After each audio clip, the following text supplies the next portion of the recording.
जय हिंद साथियों, मैं शशि कुमार पटेल आप सभी को आपके अपने परिवार टारगेट स्टडी सेंटर पर स्वागत करता हूं। साथियों, इसकी पहली क्लास में हम लोग ऑब्जेक्टिव किए थे। आज हम लोग करेंगे सब्जेक्टिव। क्या करेंगे जी? सब्जेक्टिव, जो कि आपका है साथियों फर्स्ट चैप्टर। कौन सा जी? First chapter. आपको पता होगा कौन सा नाम है फर्स्ट चैप्टर का जी? फर्स्ट चैप्टर का नाम क्या है साथियों?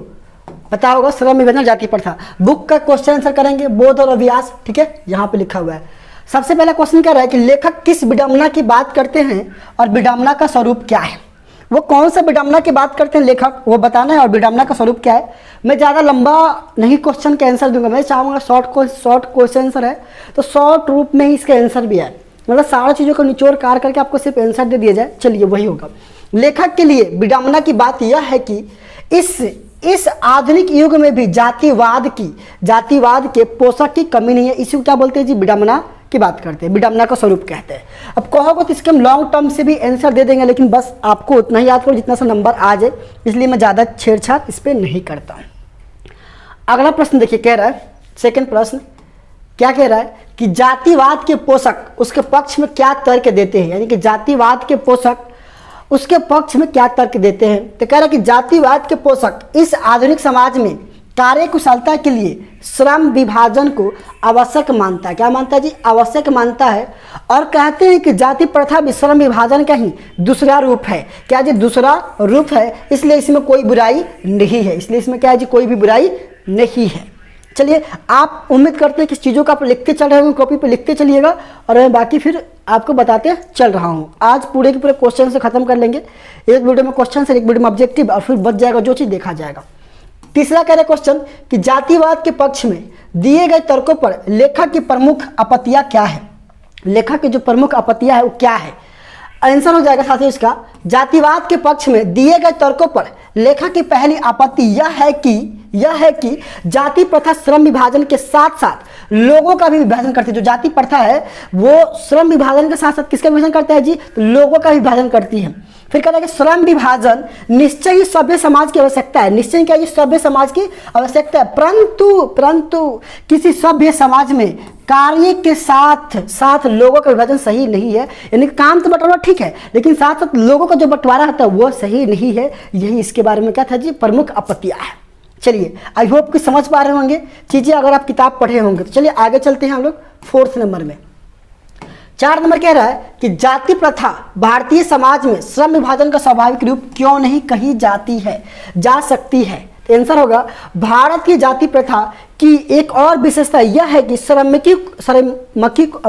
श्रमिकों को अस्वाभाविक विभाजन ही नहीं करती, बल्कि श्रमिकों को एक दूसरे के ऊंच नीच का भावना ही प्रकट कर देती है। एक दूसरे के ऊंच नीच का दर्शाता है, जो विश्व के किसी भी समाज में नहीं पाया जाता। किसके अलावा जी? सिर्फ भारत में ही लोगों को काम के अनुसार ऊंचा नीचा देखा जाता है। सिर्फ ये इंडिया में होता है, इसके अलावा इंडिया के अलावा किसी और भी समाज में नहीं पाया जाता। कि यहाँ पे पूरे विश्व की बात किया जाए वहाँ पे। चलिए, आई होप कि आप लोग समझते चल रहे होंगे, उम्मीद है मुझे। चलिए 5 नंबर क्वेश्चन कह रहा है, क्या कह रहे हैं देखिए ध्यान से। कह रहे हैं कि जाति प्रथा भारत में बेरोजगारी का एक प्रमुख और प्रत्यक्ष कारण कैसे बनी हुई है, इसके बारे में बताइए। ये ऑब्जेक्टिव क्वेश्चन पूछा हुआ है कि जाति प्रथा भारत में ... कारण बनी हुई है बेरोजगारी का, तो प्रमुख और प्रत्यक्ष ये क्वेश्चन आया हुआ था। अगला दिक्कत है कि भारत में जाति प्रथा लोगों के कोई भी ऐसा कार्य नहीं चुनने देती जो उनके पूर्वजों ने नहीं किया हो।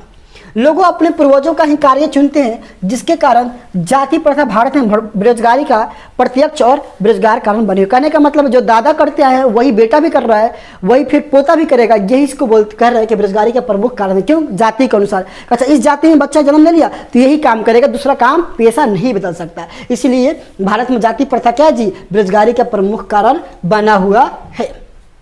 चलिए आगे चलते हैं हम लोग अगले क्वेश्चन की ओर। अगला क्वेश्चन आपके यहाँ पे स्क्रीन पे, एक सेकंड मुझे होल्ड कीजिए। 7-8 क्वेश्चन है इसमें, 5 तक कर ले। 6ठा नंबर क्वेश्चन देखिए क्या कह रहा है। कह रहा है कि लेखक, कह रहा है यहाँ पे ध्यान से देखिए, कह रहा है कि लेखक आज के उद्योग में गरीबी और उत्पीड़न से भी बड़ी समस्या किसे मानता है। वाह, बहुत अच्छा बात है। और क्यों मानता है? कह रहे हैं कि लेखक गरीबी और उत्पीड़न से भी बड़ी समस्या जाति प्रथा को मानते हैं। किसको मानते हैं जी? जाति प्रथा को मानते हैं। किससे जी? सबसे बड़ी समस्या गरीबी से भी।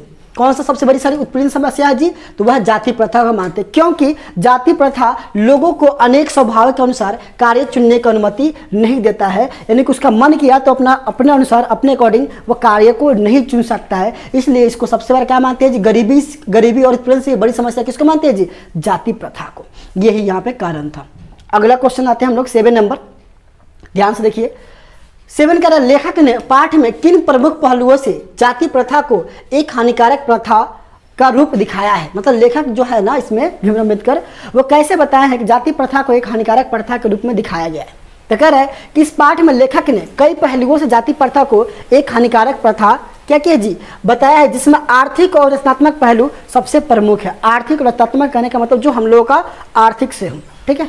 चलिए आज का सबसे अंतिम प्रश्न और देखते हैं इसके बाद क्या कह रहा है कि सच्चे लोकतंत्र की स्थापना के लिए लेखक ने किन किन विशेषताओं का आवश्यकता माना है? तो लोकतंत्र की स्थापना के लिए लेखक ने लोगों के बीच दूध और पानी के मिश्रण की तरह भाईचारा, यानी कि जैसा भाईचारे का आवश्यक माना है, ठीक है, इसको क्या माना जी? आवश्यक माना है।